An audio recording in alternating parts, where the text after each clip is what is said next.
Hello there. Welcome to the Saroy channel, wherever you are in the world, and so much love to each and every one of you. How are you doing? I do hope you're doing remarkably well. And go and spoil yourself. As I always say, you deserve to treat yourself. So go and get yourself a lovely glass of champagne or white wine, because I've got a fabulous story for you tonight, and nothing beats a good story. And let's get started with tonight's story. Dear Sarah, and all your lovely listeners. Hurry up, says my brother Joel. If you're going to take this job seriously, then I suggest you quit dawdling. All right, I say, give me a moment. I throw on my warm jacket and gloves. It's freezing out there, still dark with the silvery moon casting its ethereal shadows over the grey slate roof of our farmhouse. The piercing chill stabs me through my clothes. It's difficult to get up this early. In truth, it makes no sense to me at all. Secretly, I do feel rather niffed, but I cannot really protest to my older brother, who's 10 years my senior, for he has cordially, very kindly taken me under his wing as an apprentice journalist, a favoured opportunity my father keeps reminding me is not to be sneezed at. Of course, I know he's absolutely right, but some of the things my brother does really irk me, like getting up at this God-forsaken time in the morning, which at best I think is unreasonable, and at worst irrationally nonsensical. In our part of the world, everybody is sagaciously fast asleep. Even the birds have wisely not embraced the morning dawn chorus, but then of course that would be unlikely to be the case at 4:30 in the morning. I open my brother's SUV door, throwing myself gratefully onto the comfortable white leather seats. I close the door behind me, feeling the immediate surge of relief of being cocooned from the bracing icy elements outside. Even so, the car is freezing, because it's been parked outside the garage all night. I'm chilled to the marrow. I pull my safety belt over my shoulders, quickly slotting it into the orange holder. I sit back in the car, waiting patiently for my brother, rubbing my numb hands in my gloves together to boost the circulation. My brother is using his scraper to scrape some of the ice off the windscreen. Then he climbs back into the car, revving up the engine. We sit and wait. He ingeniously permits the interior warmth of the car and the efficient wipers to defrost the rest of the ice on our windscreen.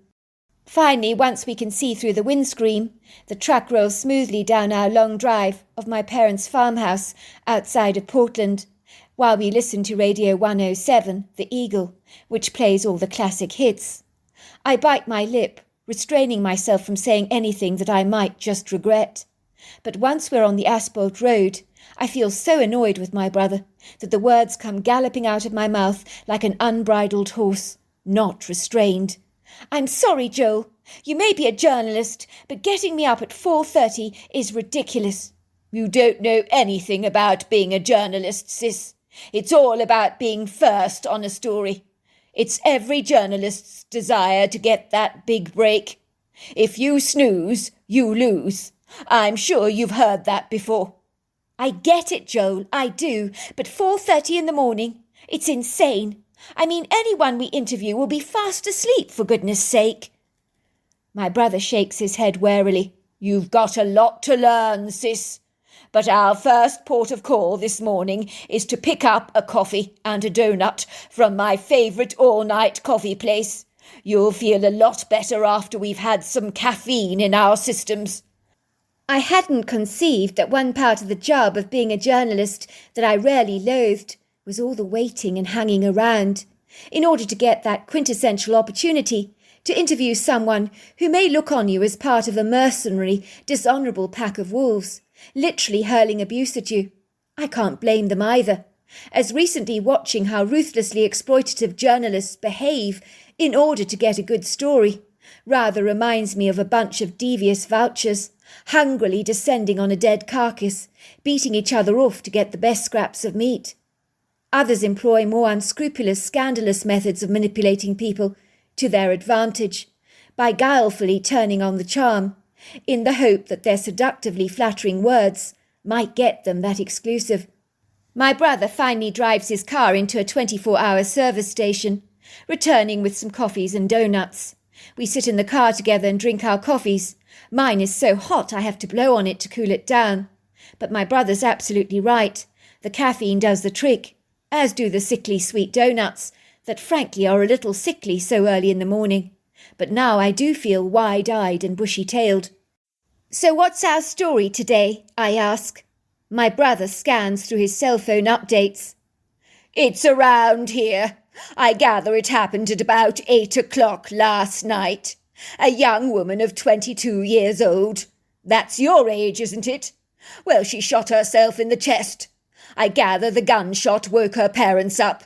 They found her lying in the barn. She had attempted suicide. Now she's fighting for her life in the hospital. Sadly, there's been a spate of suicides among young people recently. I was hoping we could get to interview the mother. We need to find out why her daughter tried to take her life. This is potentially a very good story. That is, of course, if we can get the mother to agree to talk to us. It would seem attempted suicide is on the increase. It's a current, trendy, hot topic of late that is getting a lot of publicity." My brother puts on his GPS. We drive past high embankments of trees, a few meadows, and take a familiar turning down a dirt road, which gives me a sense of déjà vu, as if I've been here before. He then parks outside this large, symmetrical colonial farmhouse. I freeze on the spot, staring vacantly at the house, not being able to get my head around what I'm seeing. "What's wrong, sis?" my brother asks me. "You look as if you've seen a ghost." I'm trembling. "Are you sure this is the correct address?" I ask, sounding almost faint. "What the hell is the matter, sis? You've gone so white. I don't understand it." My brother has absolutely no idea. He's clueless. He doesn't realise that I know this farmhouse exceedingly well, like the back of my hand. For with my photographic memory, I can see every detail of the grandiose interiors, from the bright red Aga in the kitchen that they imported all the way from England, to the large rustic French kitchen cabinets. I also remember the stunning limestone floors, the high ornate ceilings, the arched doorways, the large, incredibly spectacular windows, overlooking transfixing views of the viridescent countryside. My mind navigates itself right back to a more innocent time, where I engage with the wistful, nostalgic memories of my early childhood, where I can see me and Paisley swinging on the swing set outside, playing together jubilantly. I remember cooking cookies in the kitchen, getting chocolate splattered all over the floor and all over the white cat, so that he became brown. We turned the kitchen into a bomb site. Paisley's mother began chasing out the chocolate cat from her home, when she suddenly realised that it was her own cat Purdy that she was shooing away. I remember playing with Paisley's beautiful doll's house. My brother is looking at me with wide, earnest eyes. "My God, I don't believe it. You know who lives here, don't you?" I can hear the rising excitement in his voice. A lonely tear spills down my cheeks like a raindrop. I nod. Paisley was my best friend until I was 12 years old. I take a large gulp. I thought we would remain besties for the rest of our lives. But everything changed after we went to different schools, I say regretfully. After that we would just nod to each other in passing. It was like we drifted away from each other, like two lonely logs on a river, being swept away on different courses, or journeys, if you like. I really miss her, you know, Joel. But I didn't do anything to rekindle that friendship. I regret that now. You know, with all the social media these days, I can't remember the number of times I've wanted to get in touch with her, but I always felt too hung up with guilt. I'm amazed to see two other journalists parked outside the farmhouse now, waiting to get a big scoop. I imagine on the story. "I have no idea, sis. But this is going to be your opportunity to shine. You're exclusive. Don't you see, Paisley's mother is unlikely to turn you away in the circumstances, as she knows you. You could get an interview with her, and for a trainee journalist, that almost never happens. You're one very lucky girl. This could be the shooting star that propels you on the ladder of your career as an aspiring journalist." Madeleine Bennett's story, Paisley's mother. I climb out of my bed. My head is throbbing violently. I feel as if I've got a headache coming on. I amble over to my bedroom window. I was certain I heard car tyres skidding over my granular driveway, and also the sound of an engine being switched off. I peer surreptitiously through my curtains. They twitch. I'm shocked and appalled to see a number of cars parked in my driveway, with human silhouettes all seated patiently in the front seats. For a moment I'm rather perplexed and puzzled, and then with a flash of revelation, I realise who they are. Of course, I might have guessed. They're journalists, I think, breathing heavily. They're waiting to pounce on me, to get a scoop on my daughter's attempted suicide. It makes me sick to my stomach. I feel quite nauseous. I mean, how depraved do you have to be to want to make money out of somebody else's misery? How dare they invade my personal space like this, like a frenzied pool of hungry piranhas? I trudge down my sweeping staircase towards the kitchen. I feel weighted down by the surreal events of the previous evening. The resounding sound of that gunshot going off at 8 o'clock at night. It makes me jump out of my skin again, as the memory stirs me up, jolting me to my senses, as my eyes begin to moisten with tears. I had jumped out of my bed faster than a jackrabbit, racing down the staircase at an unfathomable speed. My legs had almost become airborne, my heart beating a dime to a dozen. It was clenched so tightly, with a rising level of trepidation. I was petrified of what I would find. Please no, Paisley, please no, please don't tell me you've done this. I stand in the doorway of my barn. For a moment I feel removed from myself, almost as if I'm playing an obscure, ambiguous, indeterminate role in a movie. For none of this feels real. It's like the body of the girl in a nightdress, her chest spattered with droplets of crimson blood, is just a doll on a movie set. For a brief second, I stare vacantly at my own daughter, barely recognising her, or even comprehending that it is my daughter. And then suddenly reality seizes my attention. I spring quickly into action, like a clockwork clown. I dial 911. The kind woman on the phone is instructing me to take deep breaths, to calm down. The emergency services were here so fast, but the rest of the night seems to have gone by like a blurred dream, of which everything is hazy, shrouded and cloaked by a sense of disbelief that has clandestinely eclipsed much of my memory. I do remember people asking me if I was all right. They were placing cups of sweet tea into my hands.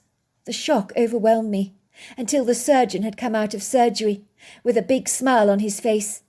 "Hello, Mrs. Bennet. I'm Dr. Theo Morgan. Delighted to meet you. I've got excellent news for you. The surgery went like a dream. I couldn't have asked for it to go better. The self-inflicted bullet wound missed all her major organs by a hair's breadth. We're very, very lucky. Of course, she did lose a substantial amount of blood, which we replaced. But the good news is she's going to be fine." "When can I see her? Can I see her now?" "Maybe tomorrow, at lunchtime, Mrs. Bennet. You look as if you're wearing the weight of the world on your shoulders, and understandably so. But my advice is for you to go home now, and to have a good night's sleep. Your daughter is going to make a full recovery. She's out of danger. You can rest assured she's in excellent hands. But you won't be any good to her yourself if you're too exhausted. So go home and have a good night's sleep. The best thing you can do for your daughter is just that." The doctor had been right. The events of the night had drained me so much that the moment I hit the pillow, I was out like a light. So was my husband, lost in the world of our dreams. That moment is suspended in a cushion of relief. How I wish I hadn't woken up, because while I was asleep, my dreams suspended me in a cushion of comfort that suppressed some of the horrors of the previous night, until I'd opened my eyes, that is, reliving the haunting events of the daunting inauspicious night that came hurtling through my mind like a steam train on full throttle, reminding me of everything that had happened. The big question, of course, is why. Of course I knew the answer to the question. I busied myself by putting a kettle on the hob of my red Aga, cradling my body against the cosy warmth of the oil-fired oven. Then I heard the doorbell going. I know it's the journalists. They won't go away. I'm going to tell them to buzz off my property now. And that is what I do, marching defiantly to the door and opening it up. Several faces are peering at me. Mrs. Bennet, condolences to you for what happened last night. Can we talk to you for a moment? I'm sorry, I say, raising my hands. I'd like you to go. I won't be talking to anyone. One brazen man says, Mrs. Bennet, why do you think your daughter tried to commit suicide? Was your daughter depressed? Mrs. Bennet, do you know why there's an increased rate in young suicides? Mrs. Bennet, what was going on in your daughter's head? No comment, I say. I'm about to shut the door when I hear a familiar voice. Mrs. Bennet, it's Chloe Walker. Do you remember me? I was best friends with Paisley. Please may I come in for a chat? I glance up at Chloe. She had been my daughter's best friend in her earlier life. And then, like all Paisley's friends, she had abandoned my daughter. For a moment I hesitate. Then I let Chloe in. I can hear the rest of the cars driving away. My relief is immense. You're not one of them? I ask. Chloe looks at me and shrugs. I'm hoping to become a journalist, she admits. Honestly, but this part of descending on people like a bunch of vouchers, it disturbs me greatly. I don't think I can do that. I can imagine. It can't be easy. Back to Chloe. I had not seen Mrs. Bennet for over 10 years. She's a woman in her early 50s now. She looks remarkably good for her age, with a flawless peachy skin. And her hair, well, it's chestnut in colour, is very elegantly styled, with sharp edges that actually look very sophisticated, hanging like luxurious silk curtains above her shoulders. But I can see that she looks fatigued and exhausted. The weight of the world is clearly hanging heavily on her shoulders. But can you blame her? I certainly can't. Look, I said, you've had an awful, dreadful shock. I can't imagine what you've been through. You sit down. I'll get the tea started. She seems almost grateful. She allows herself to fall back on a high chair on the large kitchen island. I fuss around the old Aga, preparing her a cup of tea. And even though I haven't been in this kitchen for 10 years, I remember exactly where everything is. I sit down opposite Mrs. Bennet, handing her a piping hot cup of tea and a couple of pieces of toast and honey. I'm really sorry, I said, about what happened to you last night. I can't imagine what you've been through. I squeezed her hand tightly. The good news, Mrs. Bennet, is she's going to make a full recovery. That's not what I'm concerned about, she says to me, looking at me through eyes that are misting over with tears. I think Paisley is very depressed. She feels everyone she ever cares about leaves her or betrays her. Mrs. Bennet looks at me pointedly. There was you, her very best friend in the entire world. Paisley said the moment you went to your new school, whenever you saw her, you would just nod to her, as if she was an acquaintance that you barely knew. You did not even want to acknowledge her any more. You never bothered to phone her or anything. She was devastated about that. It really wasn't like that, Mrs. Bennet. In truth, I really miss Paisley. I've never had a friend like your daughter. I guess after we went to different schools, we were swept away down different currents. I know that's no excuse, but I guess you're hanging around a new group of friends all the time. You get caught up with them, whisked away from your old life. And then there's the extracurricular activities, the parties. You're mixing with a brand new bunch of people. You get ensnared in a whole new life, and that can block away your past with its continuous distractions. Before you know it, your best friend becomes almost a stranger. The truth is, I wanted to resume my friendship with Paisley. I really did.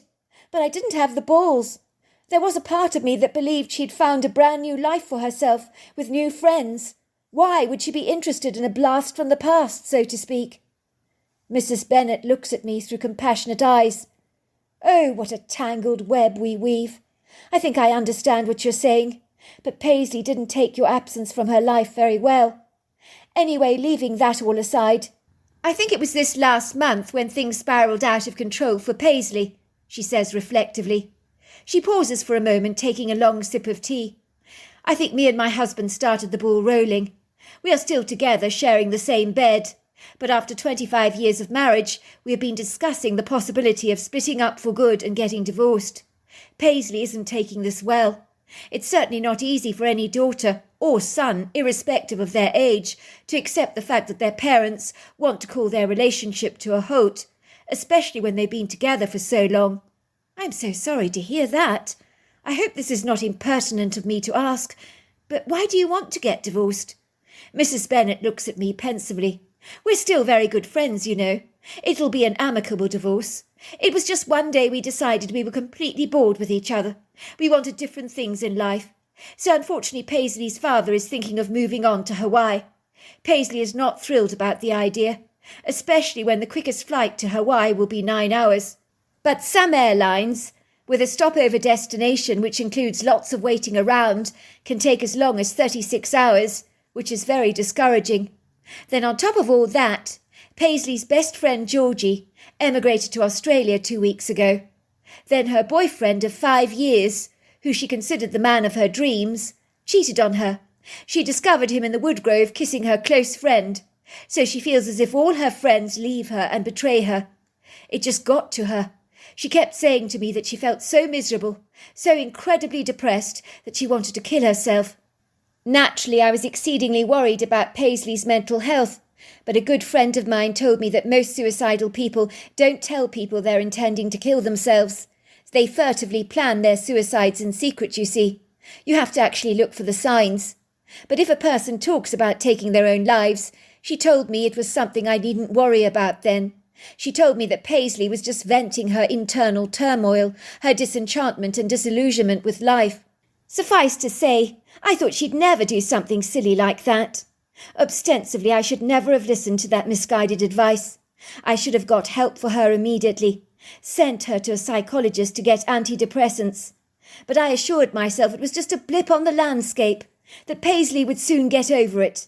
I kept reassuring her that while life can be tough, it's rather like the weather.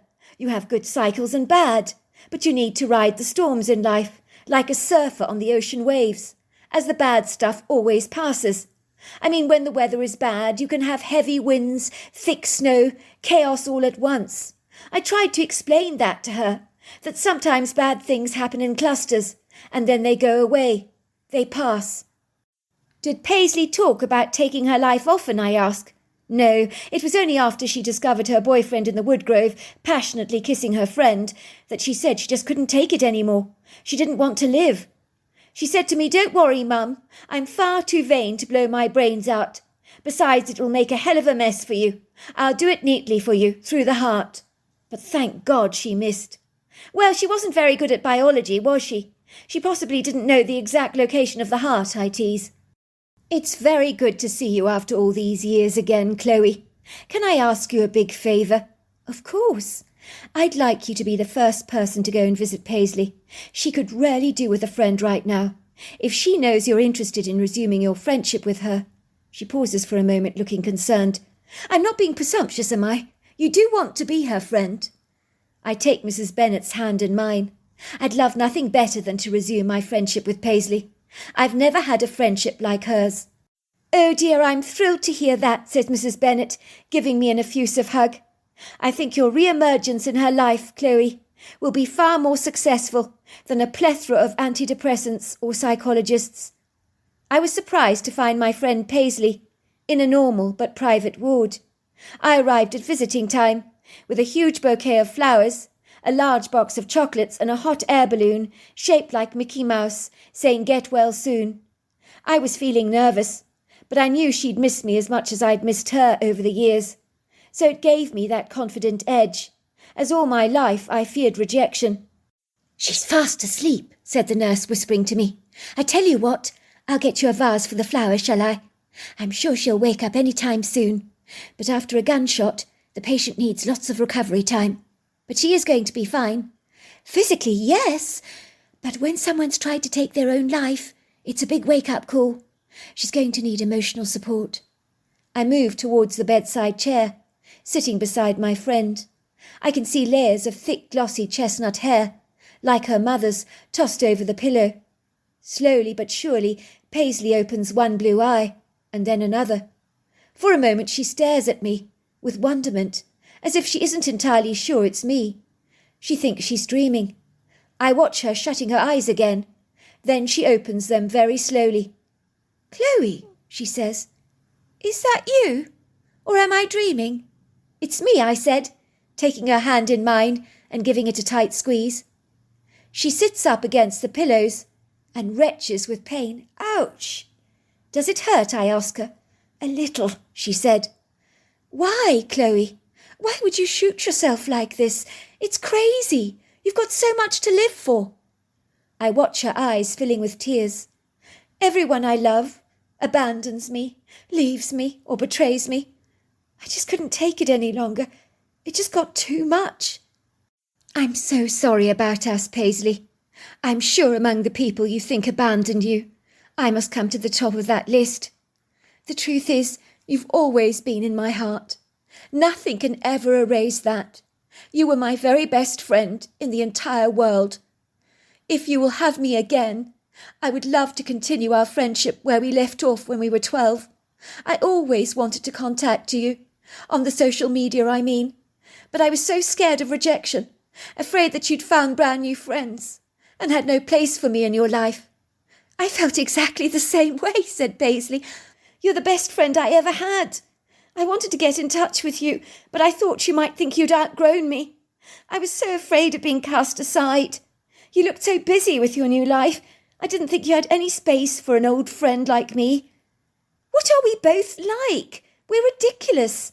Do you know what? It reminds me of that song we used to sing as kids. Do you remember? I think it goes like this. Make new friends, keep the old. One is silver, the other gold.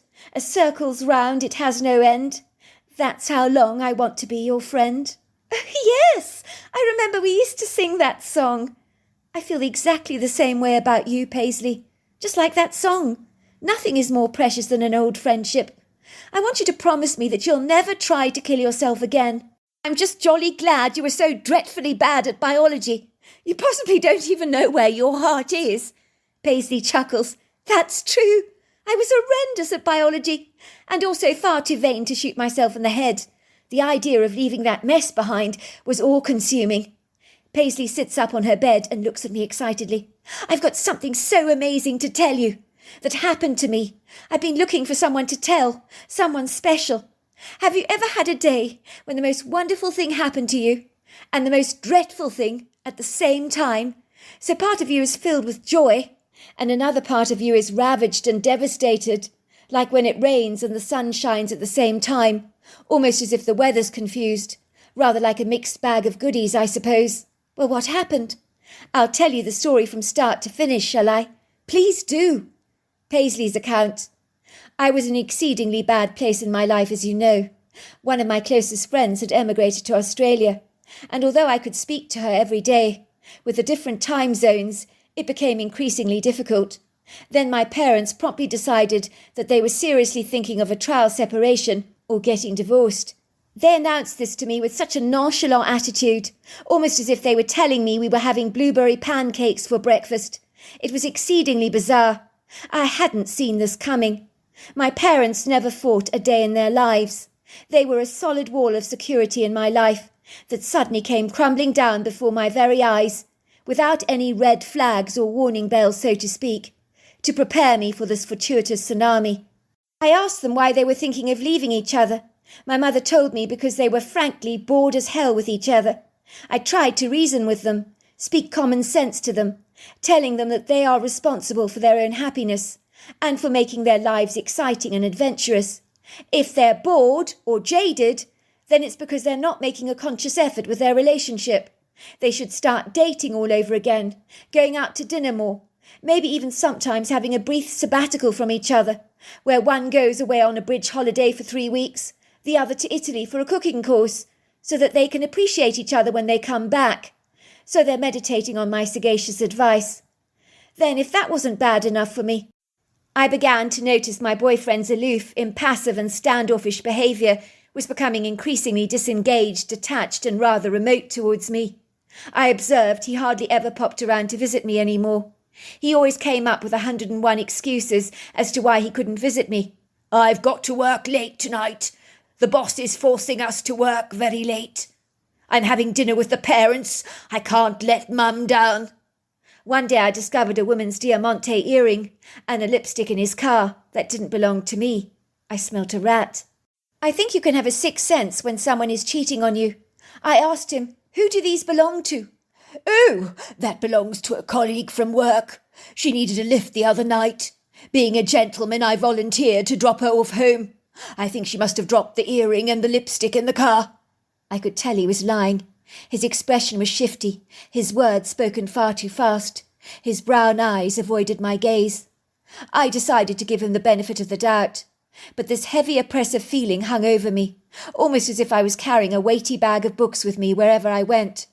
One late afternoon, after a tough day in the office, when I had an altercation with my boss, I felt so fatigued and jaded, weary from the whole day. We couldn't agree on the colours for a customer's poolside retreat. The day was drawing to a close, while the evening waited patiently in the wings. I adore wildlife, so I thoroughly enjoy taking the long way home. It's a little bit like experiencing an adventurous game drive. It's the little things in life that make life richer.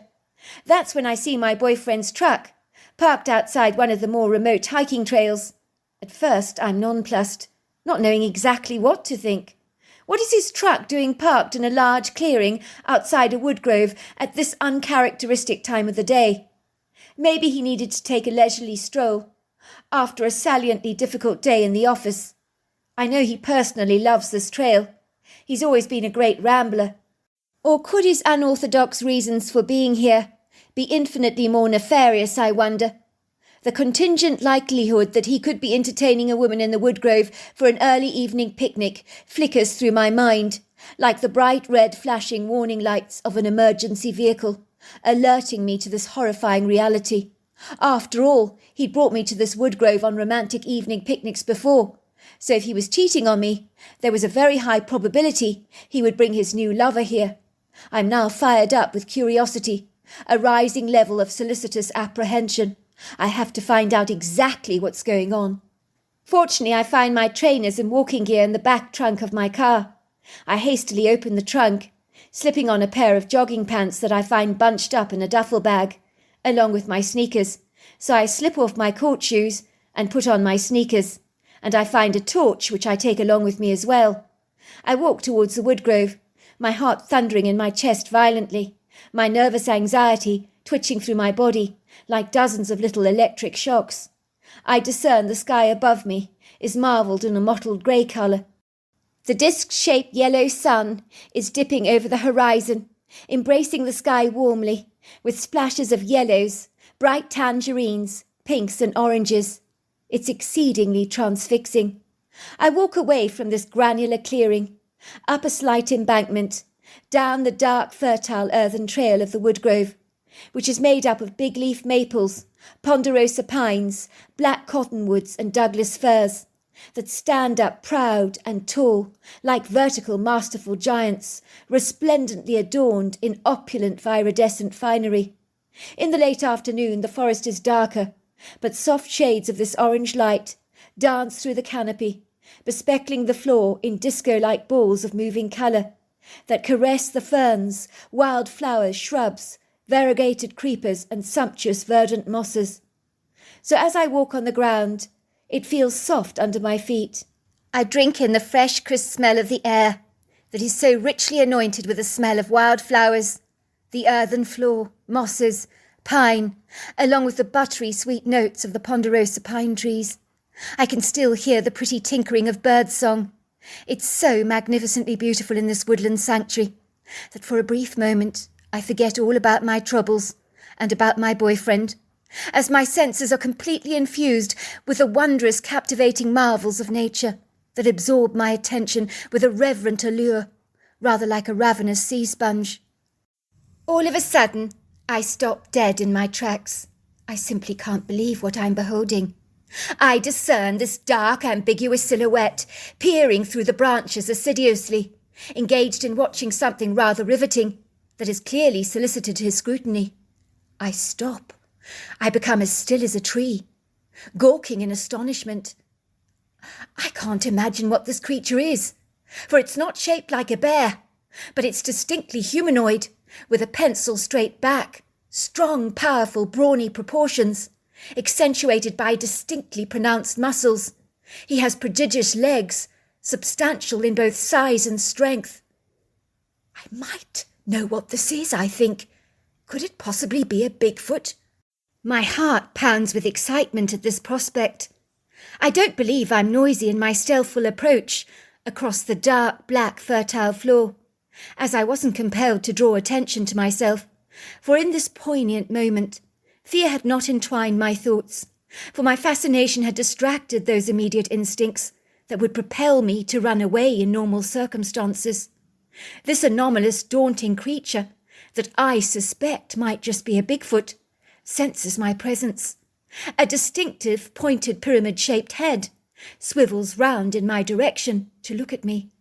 My eyes meet his. I lock into his stare. This creature has the most exquisite eyes that I've ever beheld, the colour of a tiger's eye stone. His eyes twinkle with a humorous affection, a benevolent warmth, for his intimidating size is of little consequence to me, for the creature just oozes charm like trickling warm honey over a piece of toast. I'm filled with an all-knowing comprehension that this creature, which is definitely a Bigfoot, is as cuddly and congenial as a teddy bear. But he has a noble, distinguished look to his human-like face that rather reminds me of a stoic Indian warrior.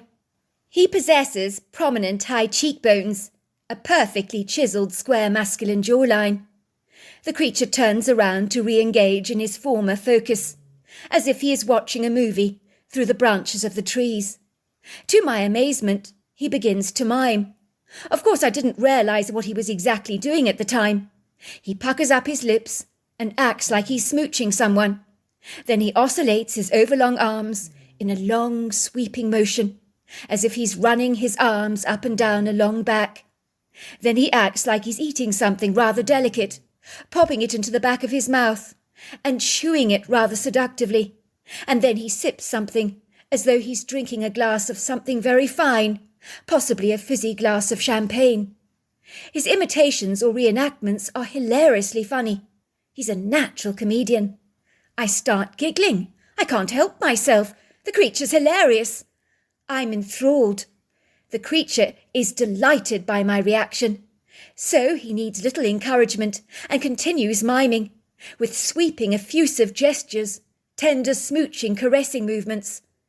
The Bigfoot is using his overlong arms, gesturing to me. He's pointing to the gap in the trees, as if to say, "Come and see what I'm looking at." I unhesitantly walk up to his side, pulling a few leaves away on the lower elevation, as I'm significantly shorter than this gargantuan creature. I peer through the lower branches to see what he's been miming, and that is when I see my boyfriend. He's smooching my close friend. I almost forget about the Bigfoot.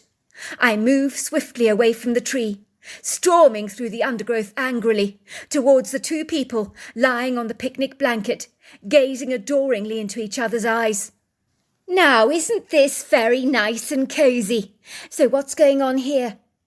Daniel looks up at me, his face colouring a bright crimson. What are you doing here, Paisley?" "More to the point, I'd like to know what you're doing here," I say, eyeing the chocolate-dipped strawberries and champagne, the delectable picnic spread lying across the tartan rug on the ground, that looks like my boyfriend has gone to the nines to prepare a sumptuous feast for my friend. I see gammon ham on plates, coronation chicken, potato salad, tuna niçoise, French bread.